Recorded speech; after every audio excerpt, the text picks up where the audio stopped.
آج تو ہماری ساری اسٹوڈنٹ ماشاء اللہ بہت ہی خاموش ہیں. کیا کہتی ہیں معلمہ؟ میں خود سوچ میں پڑی ہوئی ہوں. مطلب ایک میسج پہ بھی ہمارے کوئی جواب نہیں, مطلب سارے ایسا لگ رہا ہے بالکل سب پتہ کو نہیں ہے سمجھ یا میں تو ہم اب ان کو بالکل کیمرہ آن کریں تو ہم ان کو دیکھ بھی سکیں کہ وہ مطلب یا مصروف ہیں کسی چیز میں یا ہماری بات ان تک پہنچ رہی ہے. بالکل. ویسے آپ میں سے کتنے لوگ ہماری بات یہاں پہ سن سکتے ہیں؟ اگر آپ اپنا ہینڈ بھی کھڑا کر دیں گے تو ہمیں پتہ چل جائے گا کہ ہاں بھی آپ لوگ حاضر ہیں. اتنی خاموش, اتنا سناٹا تو میں نے کسی کلاس میں نہیں دیکھا. یہ تو بڑا انٹرسٹنگ تھا یہ قصہ آدم ابلیس. دوسری دفعہ اس کا ذکر بالکل آیا, ہمیں اس سے کافی چیزیں سیکھنے کو ملی. شیطان کے اٹیک سے کیسے بچنا ہے ہمیں, کس طرح سے آپ کو وساوس میں مبتلا کرتا ہے, کس طرح سے اللہ تعالیٰ نے کہا کہ جو بے حیائی کے کام ہیں, جو وہ چیزیں جن کو ہم سمجھتے ہی نہیں ہیں, اللہ تعالیٰ قرآن میں فرماتا ہے زنا کے قریب نہ جاؤ, ہٹکو بھی نہ, کہ وہ کون سے راستے ہیں جو ہمیں وہاں تک پہنچاتے ہیں. مطلب چھوٹے ہی گناہ سے ہی بڑا گناہ بنتا ہے, گناہ صغیرہ سے گناہ کبیرہ. وہ اس سے ہمیں آپ کو پتہ چلا ہوگا کہ شیطان جو ہے وہ کس طرح سے شروع سے ہمارے ساتھ لگا ہوا ہے, اور اس نے آدم علیہ السلام اور حوا علیہ السلام ان کو نہیں چھوڑا تو ہمیں کیسے چھوڑ سکتا ہے.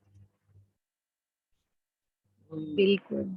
اور اس طرح اس واقعے سے جب بھی پڑھو ایک عجیب سی وہ انسان کو اپنے اندر جھانکنے کا موقع ملتا ہے, کیونکہ اس سے بہت ساری چیزیں آ جاتی ہیں. شیطان ہمیں وہیں سے پکڑتا ہے جہاں دیکھتا ہے کہ ہم کمزور ہو جاتے ہیں, کہیں مال کے حوالے سے, کہیں اولاد کے حوالے سے, کہیں اپنے اہل و عیال کے حوالے سے, تو وہ ہمارے ویک پوائنٹ پر ہی حملہ کرتا ہے.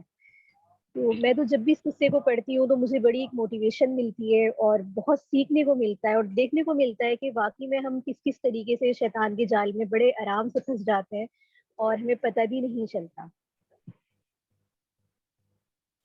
ہم تو اس دنیا میں بھی آئے ہیں نا, وہ تو کتنے عرصے سے یہاں پہ رہ رہے ہیں, اس کی پہنچ کہاں کہاں تک ہے.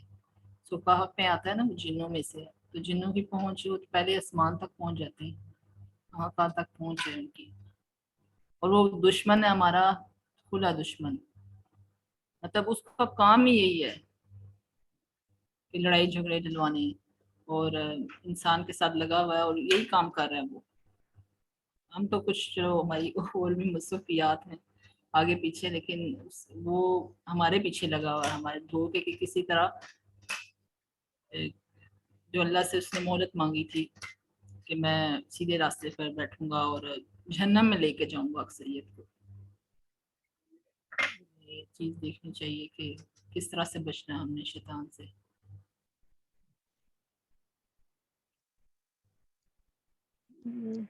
ٹھیک ہے معلمہ, میرے خیال سے ابھی ہماری شریکات کا ٹائم کا کوئی سوال کلاس نہیں کا ہے. ٹائم بھی میرے خیال میں ختم ہونے والا ہے, تو جی ابھی جی سوال نہیں ہے کسی کا تو کلاس اینڈ کر سکتی ہیں. جی بالکل. اگر آپ میں سے مزید کوئی سوال ہو اس سیشن کو دوبارہ سننے کے بعد, کوئی آپ کے ذہن میں سوال آتا ہے تو آپ پلیز اپنا سوال جو ہے, ابھی گروپ بھی گھنٹے کے لیے کھلا رہے گا اور اسٹوڈنٹ گروپ پہ بھی آپ اپنا سوال معلمہ کے لیے چھوڑ سکتے ہیں. اس دعا کے ساتھ ہم اس سیشن کا اختتام کرتے ہیں کہ اللہ رب العزت ہمیں سیکھنے سکھانے والا بنائے, جو کچھ ہم پڑھ رہے ہیں سیکھ رہے ہیں, اور ہمارے لیے جو ہماری معلمہ اتنا اپنا قیمتی وقت نکال کے ایک ایک نکات کو, آیت کو جس طریقے سے سمجھاتی ہیں, اس کو ایکسپلین کرتی ہیں, اللہ رب العزت انہیں اپنے بہترین جزائے خیر عطا فرمائے, ان کے وقت میں برکت دے. اور اللہ رب العزت سے دعا ہے کہ ہمیں قرآن کریم صحیح سیکھنے کی, سمجھنے کی اور اس پر عمل کرنے کی توفیق عطا فرمائے, اور ہمیں داعی الی اللہ کا مصداق بنا دے. سبحان اللہ وبحمدہ, سبحانک اللہم وبحمدک, اشہد ان لا الہ الا انت, استغفرک واتوب الیک. السلام علیکم ورحمۃ اللہ وبرکاتہ.